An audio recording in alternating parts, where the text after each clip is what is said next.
Social মিডিয়ায় জনতরদীদের আকৃষ্ট করতেই আবেগমাখা বক্তব্য দিত মিল্টন, যা পুঁজি করেই লাখ লাখ টাকা হাতিয়ে নিয়েছে সে।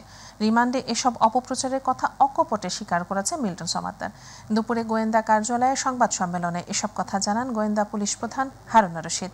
মাদকাসক্ত হয়ে মিল্টন অসুস্থ লোকদের যে পাশবিক নির্যাতন করত তা অত্যন্ত দুঃখজনক উল্লেখ করে তিনি জানান, কাদের ছত্রছায়ায় সে এসব করত তা খতিয়ে দেখা হচ্ছে। সামাজিক মাধ্যমে ৯০০ লোকের জানাজা করার কথা জানালেও রিমান্ডে তা নিছকই মিথ্যা প্রচারণা ছিল বলে জানিয়েছে মিল্টন। ১৩৫ জনের কথা স্বীকার করলে তারও কোনো উপযুক্ত প্রমাণ দেখাতে পারেনি সে। অধিকতর জিজ্ঞাসাবাদের জন্য প্রয়োজনে আবারও তাকে রিমান্ডে আনা হবে বলেও জানান গোয়েন্দা পুলিশ প্রধান।